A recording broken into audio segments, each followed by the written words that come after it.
इस समय हमारे साथ कांग्रेस के प्रत्याशी जो करण सिंह उचड़ रहे हैं उनसे भी बात करने का प्रयास करेंगे। सर, जिस तरीके से एग्जिट पोल आया है, अब कांग्रेस को कुछ सीटें मिल रही है राजस्थान में। एग्जिट पोल जो बता रहा है वो एग्जैक्ट पोल तो आपका 4 तारीख को आएगा और मेरा दृढ़ मान्यता है कि सीटें 12 से कम नहीं आएगी कांग्रेस की।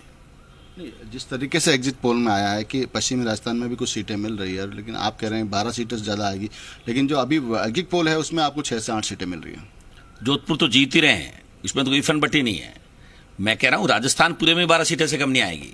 जोधपुर को कोई चमत्कार ही हरा सकता है, जोधपुर नहीं हार सकता। जोधपुर में कांग्रेस पार्टी जीतेगी।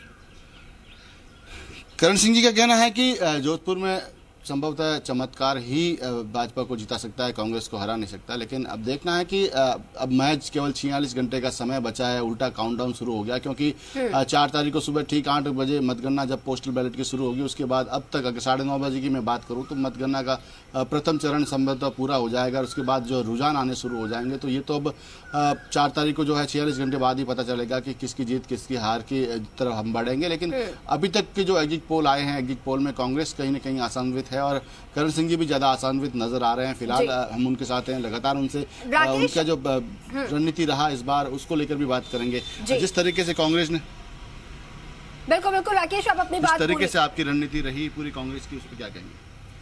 कांग्रेस ने एकजुट होकर के जबरदस्त चुनाव लड़ा। उसका नतीजा है कि हम लोग भारतीय जनता पार्टी के 10 साल के झूठ को गांव-गांव ढाणी ढाणी तक पहुंचाने में सफल रहे, और जो यहाँ के सांसद महोदय ने जो काम नहीं किया था वो बात भी हम पहुंचाने में सफल रहे। और मैंने भी जो 25 साल में एक समाज सेवी के रूप में, एक कांग्रेस के कार्यकर्ता के रूप में जो काम किया था, उसको भी पब्लिक ने कहीं न कहीं आइडेंटिफाई किया है, जिसका नतीजा है कि हम कांग्रेस पार्टी को जिताने में सफल रहेंगे। आप मानते हैं कि जिस तरीके से राहुल गांधी ने और कांग्रेस ने आपका मैनिफेस्टो दिया, न्याय 25 गारंटी दी, उसका भी फर्क पड़ा है राजस्थान में? निश्चित रूप से। कांग्रेस पार्टी कह रही थी कि हम गरीब महिलाओं को 1 लाख रुपए देंगे, हम युवा जो ग्रेजुएशन कर लेगा उसको पहली नौकरी पक्की करेंगे। हम गरीब युवा महिला की बात कर रहे थे। और भारतीय जनता पार्टी मंदिर को तोड़ देंगे, मंगलसूत्र उठा के ले जाएंगे, ये कहीं नल तोड़ देंगे, नल उठा के ले जाएंगे, ऐसी बातें कर रही थी। तो जनता तो सब समझती है, जनता सब समझती है भाई कौन क्या बात कर रहा है। अब लोकसभा का चुनाव हो रहा था, वो भारत के विकास की बात करेगा, राष्ट्र निर्माण की बात होनी चाहिए, लोगों के रोजगार पे बात होनी चाहिए, महंगाई पे बात होनी चाहिए। वो तो बात हो नहीं रही है और कह रहे हैं कि राम मंदिर तोड़ के ले जाएंगे। अरे किसकी हिम्मत औकात है? इस सृष्टि में कौन ऐसा पैदा हुआ जो राम मंदिर को तोड़ सके? अगर राम मंदिर को कोई तोड़ने जाएगा और गोली चली तो सबसे पहले करण सिंह उचाड़ा खाएगा, किसी भी कीमत पर, कोई भी कीमत पर सबसे पहले मैं चुकाऊंगा। कोई माइका लाल इस सृष्टि में 3 लोक में पैदा नहीं हुआ जो मेरे प्रभु श्री राम के मंदिर के सामने देख सके। सिर्फ एंड सिर्फ वोट मांगने के लिए इस तरह तक बात करना कतई उचित नहीं है। इसलिए हमने, कांग्रेस पार्टी ने महिलाओं की बात करी, युवाओं की बात करी, रोजगार की बात करी, तो निश्चित रूप से हमें सफलता मिलेगी। करण सिंह जी का कहना था कि कांग्रेस का जो मैनिफेस्टो था कहीं न कहीं उसको बुनाने में वो काफ़ी हद तक सफल भी हुए। जिस तरीके से लोकसभा चुनाव के प्रचार के दौरान भाजपा मोदी के आसपास केंद्रित रही, लेकिन कांग्रेस की जो घोषणा पत्र था वो आम जनता तक पहुंचाने में कहीं न कहीं ये लोग कामयाब हुए। इसीलिए अभी तक जो एग्जिट पोल में भी बता रहे हैं कि 6 से जो 8 सीटें तक कांग्रेस को आ सकती है। तो कहीं न कहीं आम जन तक पहुंचने का जो प्रयास था उसमें कुछ हद तक वो सफल भी हुए। लगातार पिछले 2 चुनाव में जिस तरीके से हार मिली, लेकिन इस चुनाव में उनकी कुछ हद तक सफलता भी, उनका मैनिफेस्टो उनके लिए काफ़ी कारगर साबित होगा। जी बिल्कुल राकेश, जो मैनिफेस्टो कांग्रेस का रहा है उसको लेकर काफी ज्यादा आशान्वित नजर आ रही है और 12 सीटों को लेकर दावा कर रही है। लेकिन मैं जानना चाहूंगी करण जी से कि ऐसी कौन कौन सी सीटें उन्हें लगती हैं जो कि बीजेपी को पूरी तरीके से टक्कर देती नजर आ रही है और उनको लेकर वो बिल्कुल कॉन्फिडेंट होंगे कि वो सीटें कांग्रेस के खाते में ही आएगी। ऐसी कौन सी सीटें? सर, अगर बात करें जिस तरीके से आप दावा कर रहे हैं मैनिफेस्टो में 12 सीटों के लिए, तो ऐसी कौन सी सीटें हैं प्रदेश की जो आपको लगता है कि श्योरली कांग्रेस के खाते में आएगी और बीजेपी हारेगी? मैं इस तरीके से आपको सीट टू सीट तो ज़्यादा बात नहीं कर पाऊंगा, पर कांग्रेस पार्टी जिसमें जोधपुर तो नंबर 1 पे रहेगी और 12 सीटें जीत के आएगी।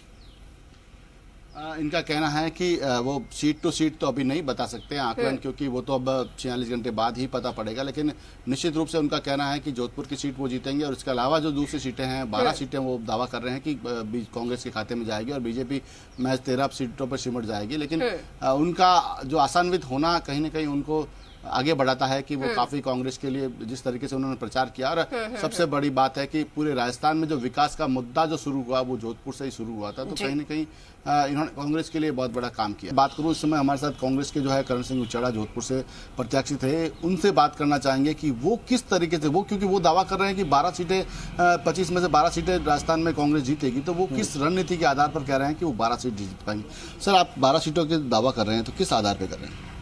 देखिए, जिस तरीके से भारतीय जनता पार्टी ने पिछले 10 साल में काम किया, भारत में कुछ काम नहीं किया, राजस्थान में बिल्कुल ही काम नहीं किया। उससे जो 10 साल पहले हमारा जो कांग्रेस का वोट करती थी जातियां, वो एकजुट हो गई। जो पहले कम से कम SC ST, मेरा मानना है पिछले 2019 के चुनाव में करीब 30% तक वोट इन्होंने SC STs ने भारतीय जनता पार्टी को दिया था। और अब मेरा मानना है कि SC ने तो 2% भी इनको वोट नहीं मिला होगा, और ST का वोट मिलागा तो मुश्किल से 10% मिला होगा। इसी तरह जाट बड़ी कम्युनिटी है इस एरिया में।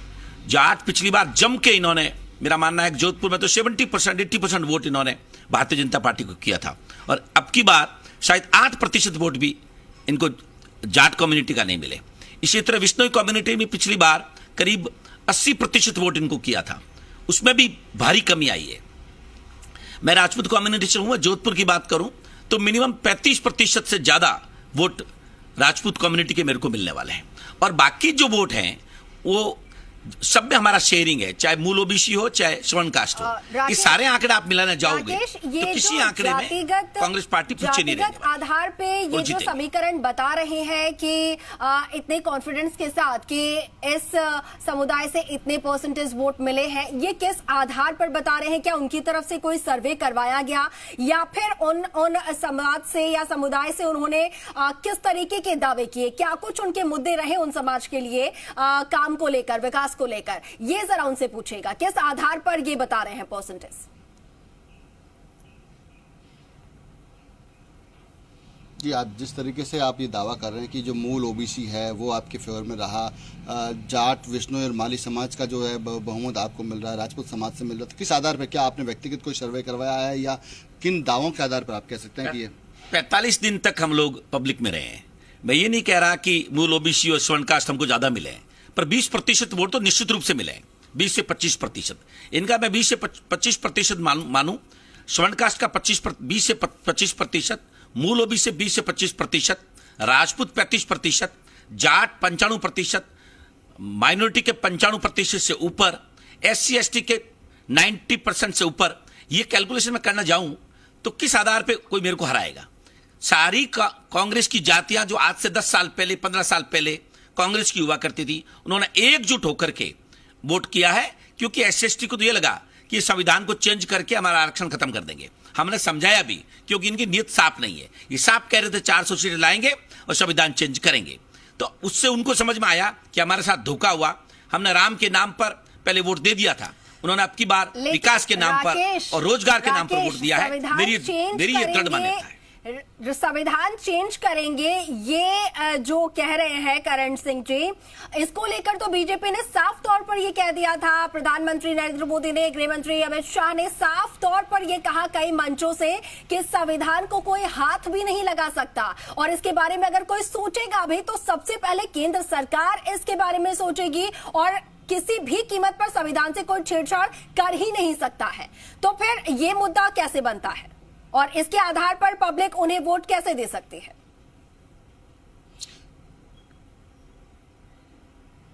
जी, आप जिस तरीके से दावा कर रहे हैं कि बीजेपी की सरकार बनती है तो निश्चित रूप से संविधान बदलाव होगा, ऐसा होगा, लेकिन चुनाव प्रचार के दौरान लगातार नरेंद्र मोदी ने और अमित शाह जी ने ये कहा है कि संविधान कोई बदल ही नहीं सकता, क्योंकि सुप्रीम कोर्ट तक की ये भी पहले भी प्रयास हुए, कई याचिकाएं भी लगी, लेकिन संविधान बदलने का प्रावधान नहीं है। फिर आप किस आधार पर कह रहे हैं कि संविधान बदल सकते हैं? कोई झूठ बोले उसका हम क्या करें?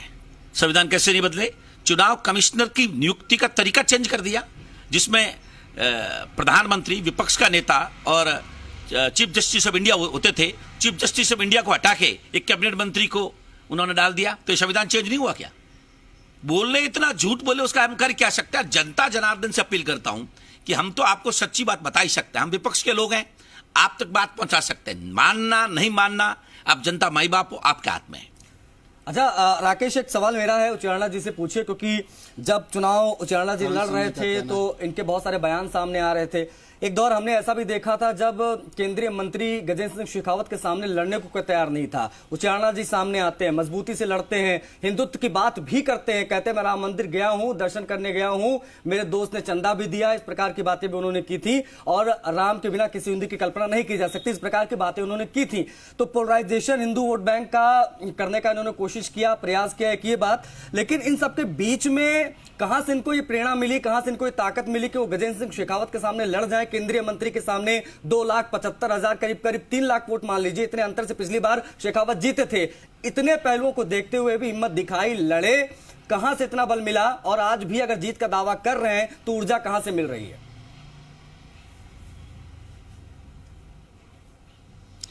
जी, अगर आप बात करें तो जिस तरीके से 2014 में 4 लाख के करीब वोटों से कांग्रेस हारी है, फिर 2019 में 2,75,000 से ज़्यादा हारी है, और एक समय ऐसा भी था कि केंद्रीय मंत्री गजेंद्र सिंह शेखावत के सामने कोई चुनाव लड़ने को तैयार नहीं था। लेकिन आप अचानक सामने आते हैं, तो ये इसके पीछे आपकी प्रेरणा स्रोत कौन है, या आपका जो ताकत जो बल मिला वो कैसे मिला? क्योंकि अभी भी आप दावा कर रहे हैं, जब एग्जिट पोल आ गए उसके बावजूद भी आप दावा कर रहे हैं हम जीत रहे हैं। समय एकदम से नहीं आया था। 2009 में कांग्रेस पार्टी का एकमात्र मैं उम्मीदवार था। पार्टी ने मेरे को उचित नहीं समझा और चंद्रेश कुमार जी को टिकट दे दिया। 2014 में पार्टी ने मेरे को दिल्ली से रवाना कर दिया, जाओ चुनाव लड़ो, वापस दूसरे दिन बुला दिया और चंद्रेश जी को टिकट दे दिया। 2018 में 19 में वैभव जी गहलोत साहब को टिकट दे दिया। मैं उस समय मैंने भी टिकट मांगा था। तो मैं एकदम से नहीं आया हूं, मैं करीब 17-18 साल से लगातार इस लाइन में लगा हुआ हूं और मेरी मंशा थी कि मैं लोकसभा चुनाव मुझे लड़ना चाहिए, देश की सेवा करनी चाहिए। तो एकदम से मैं नहीं आया हूं। और जब भारतीय जनता पार्टी में कैंडिडेट नहीं हुआ करते थे बड़े बड़े लोग, उस समय करण सिंह तो एक्टिव था। चलिए, तो काफी लंबे समय से तैयारी कर रहे थे, अचानक से नहीं आए करण सिंह जी और अभी जीत का दावा करते नजर आ रहे हैं। ठीक है राकेश, बहुत शुक्रिया आपका, और करण जी भी हमारे साथ जुड़े, बातचीत की, अपनी बातें हमारे साथ रखी, उनका भी बहुत शुक्रिया।